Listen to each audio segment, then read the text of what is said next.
I've seen some horror stories with people finding movers online, and then it's just a bait and switch where they tell you a price and then they show up and they're like, "Well, we didn't know you had this many things. Oh, well, the price is actually going to be here," and you're stuck because half your stuff is on their truck already. You telling me you're actually moving stuff? Yeah, it's a nightmare. Yeah.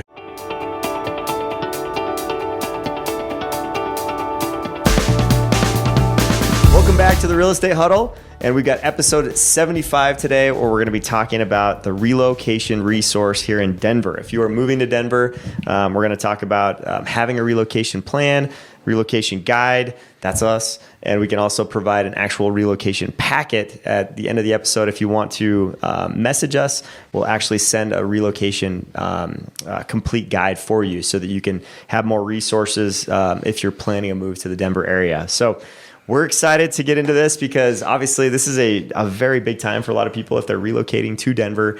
There's a lot of complication with it. We just had our last episode was a special guest, right, that was relocating from California to the Denver market. And so it was really cool to hear about his experience. So make sure to check that episode out as well.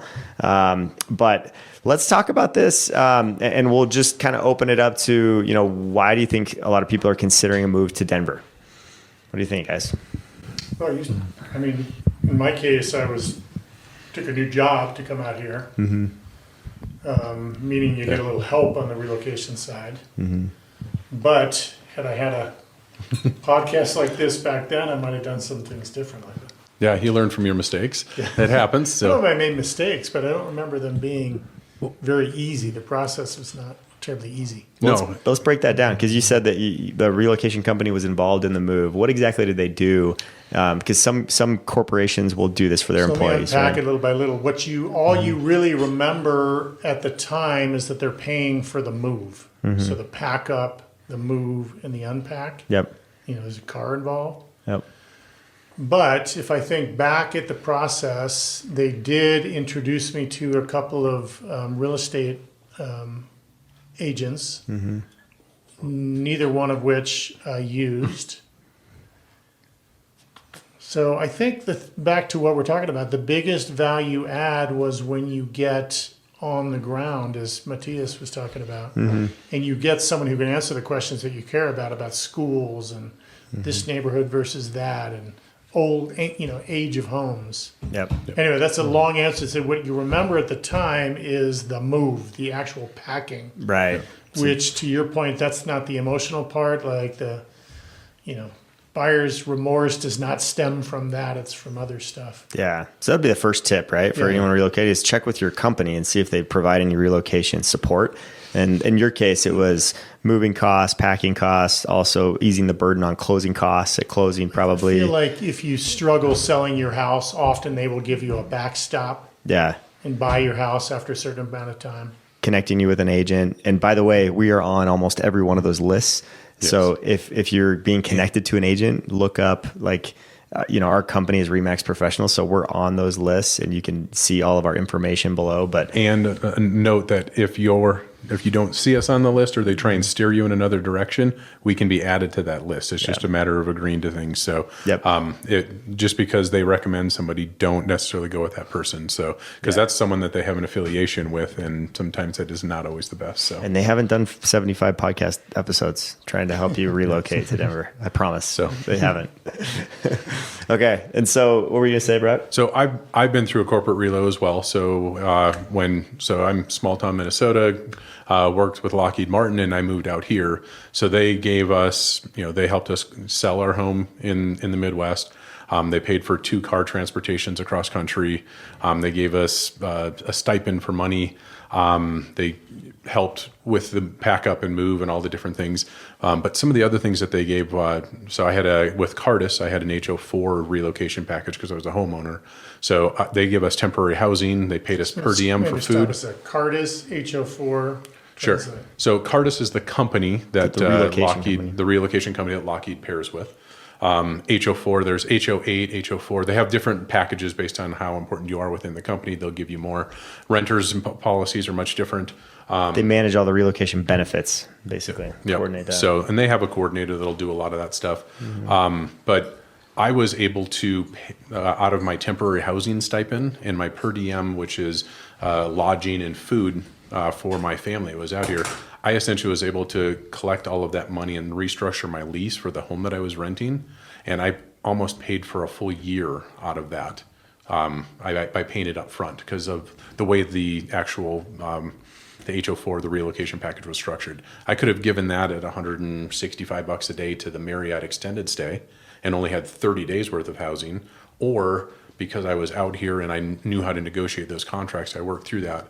And that was a huge benefit to me and my family because that allowed us to come to Denver and then do all of this investigation ourselves, which was kind of a painful thing to do because my wife, she's moved all over all the time, but I've been I lived within 1 mile of one intersection for like 25 years, right? So that was a big deal for me. So it was really nice to do that and then to be able to capitalize on the expenses. And then I also learned that moving companies, who you hire, it's more of the insurance policy for the damage for something than it is on actually who you hire. So you'll learn that pretty quickly. So before and after pictures are very helpful. Awesome. Yeah, no, it's agreed. And I think like some people have these benefits, you guys, with big companies especially, but a lot of people don't work for a big company, right? You may work for a small company and now you're moving locations and you don't have any of these relocation benefits, right? So what do you do in those instances? I think that, and, you know, Matthias just talked in the last episode about how much research he did looking into things.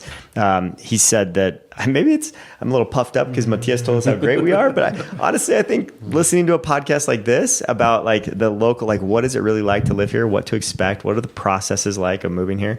Like this is one of the better ways that you can get prepared and know what actually happens without someone that's like trying to sell you something like right away, right? Because we're giving information here on the podcast just to help people for your benefit.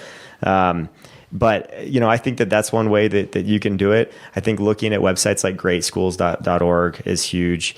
You can look at, crime, websites as well. You can search for homes, homes.com is a great site that we kind of endorse because it's got so much information about schools and neighborhoods. They have bloggers that are constantly adding things about neighborhoods and even putting videos that are like flyover videos on neighborhoods. So it's way better than Zillow as far as that goes. There's some really cool things. Whispered because I'm sure no one heard you. Did I whisper?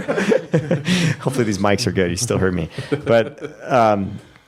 But yeah, I think there's some really good things that people do when they're thorough with their research to get prepared so they know what to expect here. Also, another thing that we have that we can provide you if you would like, just write in the comments, if you want the step-by-step, we have 10 videos that are all about the home buying process and then all about the home selling process of like pro tips on what you can do. So those are on our channel, but we can send you a direct link if you would like to have that. Just let us know. So I'm having thoughts as I listen to Brock talk about the process. And this is going to sound negative, but net, take control. Like when you get in with a relocation program, you are a widget. You're a 4, you're an 8, step, and they'll guide you to whomever they choose to guide you to. Part of what I'm hearing from Brock is take control. Think about it as the resource financially and maybe nothing else process-wise, and then try to get in control. And then that's more of what Matthias was talking about. Boots on the ground, then you're going to find other people to ask and rely on. But part of it is taking control of it. And then if you're not getting anything paid for, well, of course you're going to do that because no one's giving you money to buy. You need to find the trusted resource. So everyone has a family member who can put you in touch with someone in the neighborhood, and that's a great start. And then you'll find a group like us, ideally us, who can help you really get at the granular level, because that's what I don't think I was thinking about. I was not in the real estate industry at the time. Mm-hmm. I took it and I just got on board, and it took me to the other end, and nothing broke. I didn't have lawsuits or anything, but I also didn't learn a whole lot, and I definitely wasn't in great control. In my case, I land, my family is still back in Virginia trying to sell. Company gets bought 2 weeks in. Guess what I'm not doing? I'm not buying a house, right? Yeah.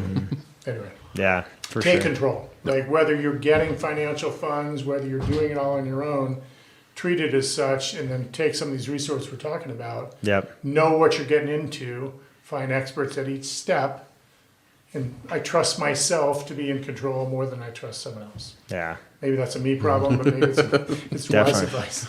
Well, and when we talk about choosing the right neighborhood, Jackson, some of the best neighborhoods in the Denver area, what are some that stand out to you that you're liking? I mean, it depends what you're looking for. I'm always biased towards the west side of town. Yep. I really like Lakewood. I like being between Denver and the foothills. But I think we have a lot of great areas. It just depends on what you're looking for. Younger people, I'd say downtown, Rhino, Lodo. Yeah. Those are good places to look at. There's very nice upscale stuff in, Cherry Creek, those sort of areas. And then if you're looking for like suburban areas, I think South Denver is probably what excels the most in that. So just kind of a mix depending on what you're looking for. Yeah. Yep. And yeah, I mean, those Wash Park, we've got some really cool Congress Park, City Park, Wash Park, Cap Hill, like all those places just to the south of Denver, right? That have these awesome city parks and, artsy, hip, close to breweries. Like there's a lot of cool things in those areas for the younger crowd. And then DTC, like the Denver Tech Center, I think is a great area. If you're working, you want a short commute, there's so many jobs in the Denver Tech Center and it's just loaded with opportunities there. Well, yeah, my son, not different age, there's a great rental community in DTC area. Yep. Close to everything, and Definitely. figure out where you want to be from there. Yeah. And in terms of community, we talked about it on that last episode a little bit, but Colorado is very welcoming. There's a lot of different hobbies and stuff. So if I was relocating, one thing I would look at is like meetup groups or people who I might be able to make friends with and kind of get into the feel of things, have some friends here. So there's lots of Facebook groups, meetup groups, stuff like that where you can join it before you actually move here. You can join neighborhood groups even if you know where you're looking at. And you can kind of get a head start on the social aspect of things too. Because it takes a village. Right. You got to answer the 3 questions correctly on the Facebook forum first, though. Yes. If you don't, you screw that up, you're not going to get in. Are you a robot? No. But that's a big thing about sense of community. Some people, depends on where your age bracket is, right? So, your friends that you had in your 20s may not be the same friends you had in your 30s. So you want to try and develop a new community. And so, or if you're starting your family, that type of stuff. So, or if you're an empty nester, there's a lot of different reasons there. So finding your community, I think that's a great suggestion. Yeah. And we've got like the urban setting and then we've got the suburban setting, right? And you mentioned like South Denver, like Parker, Highlands Ranch, Littleton, Centennial, like there's some awesome suburbs. And I guess the pros and cons of each, like as far as just your relocation guide, right, would be if you don't love noise, traffic, you want to be a little more isolated and like in a quiet spot, but you can still access downtown if you need it in 20 minutes. You can get to downtown from Highlands Ranch or Littleton or Centennial. So like there's some really close suburbs that are just like great places to live if you like a little more quiet, spread out environment with neighbors not attached to you. It's a good setting. So I think that's the biggest like pro for me for living in the suburbs. And in some cases you can get closer to the mountains too. So you get a little more mountain view, Lakewood, Littleton especially. So those are some things to think about if you're considering a move to Denver as far as neighborhoods go. When I was moving here, I was kind of a road warrior. I was traveling a lot. So proximity to the airport, but also the mountains was a big factor for us. Like we might have ended up in, Ken Carroll Valley had it not been an extra 10 or 15 minutes to get to the airport back then. Yeah. I think, as I said, we stopped our search because we ended up renting. But I stayed in touch with the agent, who was a really pretty good agent. And she listened and learned, and we talked about what the kids did, and my wife and I, tennis and this and that. And she said, you say all these things, but you won't go look at Highlands Ranch. And I had been maybe negatively affected by friends who didn't know anything about Highlands Ranch. Yeah. And that's where we ended up renting, and we've been here ever since. Yeah. This is so funny. The outside looking in for Highlands Ranch, right? Like when I was a kid, I was a teenager, we would go to all their like dances, like their church dances, because we thought the good looking girls were in Highlands Ranch, but we thought they were all stuck up. Like it was this like coming from Littleton, right? Coming from a guy from like Connecticut. But you learn quickly, like people are great. Like Highlands That's Ranch. There's good people everywhere, right? And there's also some jerks. But even, did we ever do an episode on like HOAs and metro districts? Was that just something we did in mix? But anyway, Highlands Ranch is the largest and arguably most well-run HOA in the country. Biggest HOA in the country. Yeah. Yep. And it's a fine place to live, great Very well place to run. raise your kids. Yep. The amount of open space and access. I love our little proximity to 85 to get right up downtown, to get to the mountains. Like, I think Yeah, we're in no, a it's great great. location. Yeah, the HOA is very well run. Like their dues are very consistent and they've been steady. They have a plan for keeping everything refreshed and upgraded. So I've been very impressed for the value that you get. Yeah. And an area that usually Spencer would mention, I'd say Parker, as well as close to the airport, you have Green Valley Ranch, a lot of Southlands, those neighborhoods. I think you get a lot of house if you want a really big house, if you want kind of some larger lots. I think those areas are good for those things. Definitely. Yeah. Well, I think another thing to consider as you're moving here is just tips for a smooth transition, right? To make this happen smoothly, because there can be some hiccups along the way if you don't know what you're doing. But I think one of the best things to do is hire a moving company that you are referred to, not someone that you find online. I've seen some horror stories with people finding movers online, and then it's just a bait and switch where they tell you a price and then they show up and they're like, "Whoa, we didn't know you had this many things. Oh, well, the price is actually going to be here," and you're stuck because half your stuff is on their truck already. You telling me you're actually moving stuff? Yeah, it's a nightmare. And we've had other experiences where people's stuff doesn't get there for like weeks when it should have been there in 2 days, and so like the moving company that you hire can make a huge difference. So talk to a local expert of someone that they really recommend that has a great name in the neighborhood so that you can get a good mover to move you across states.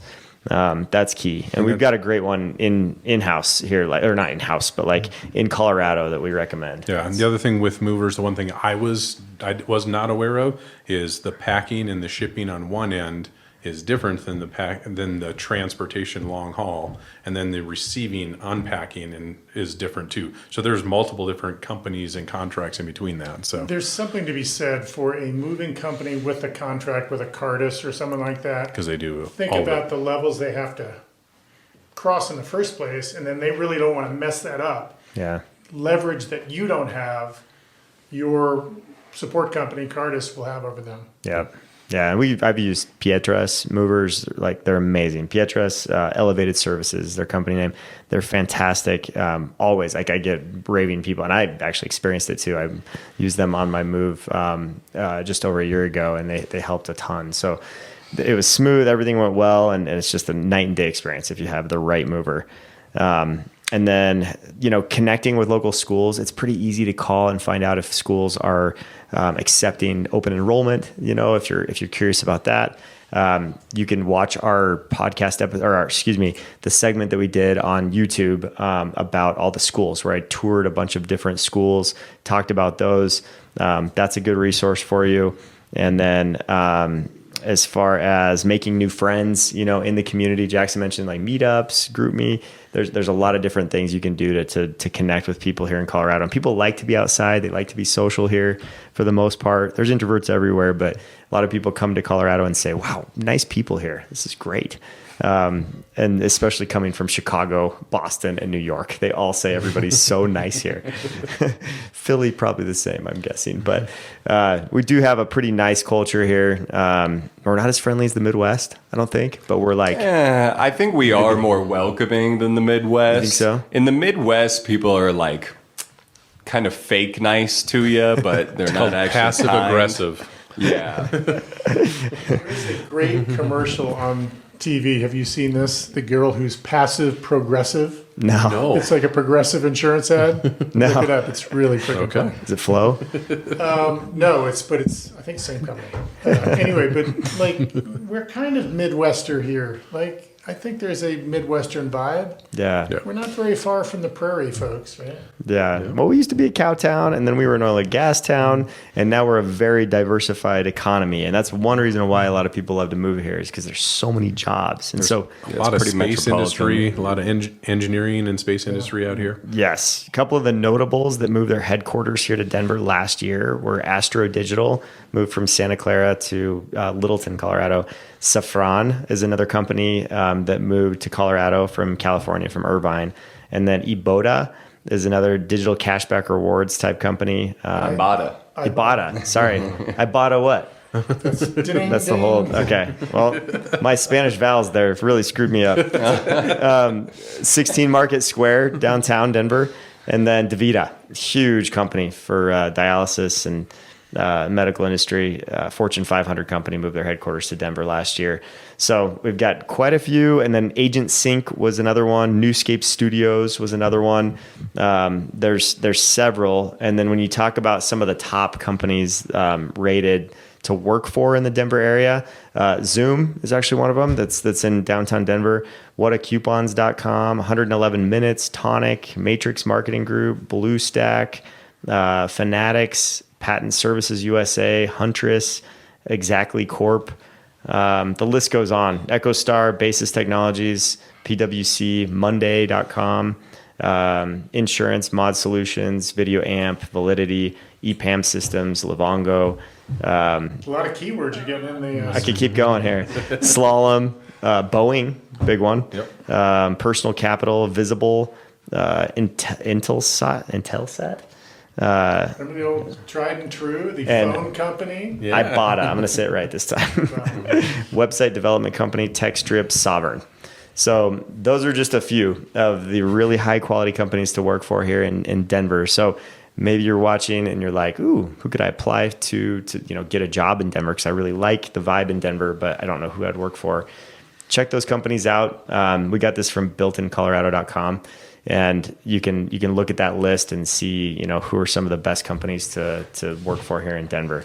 So any other closing thoughts, guys, on relocation here to the Denver area and the process before we close? No, if you have any questions, please reach out because some of us have been through the corporate stuff. I know with Lockheed, took advantage of that. I'm sure you had some other good ones there. So, and then also personal. So. Yeah, and reach out to us if you're moving, even if you're not moving to Denver. We have, as RE/MAX agents, we have a RE/MAX discount that we get for our clients for certain movers that are RE/MAX suppliers, and also Pods is a RE/MAX approved supplier.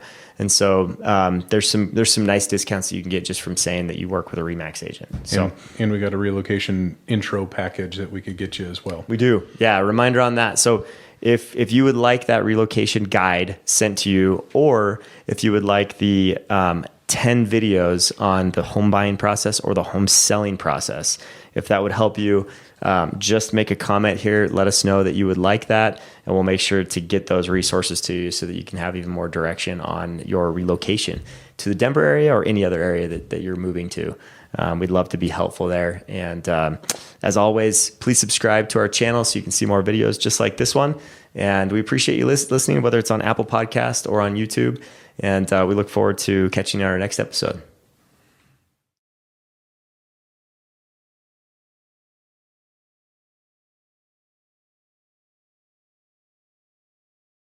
So if you have enjoyed what you're listening to and you'd like to hear more, make sure to press that subscribe button so that you can not miss out on any more episodes that are coming up. And also check out all of our contact information is below. You can see us at the dreamsmithteam.com to look up more information about our team and our history and all of the members of our team, and see contact information that you can reach us if you have any real estate needs. See you next time.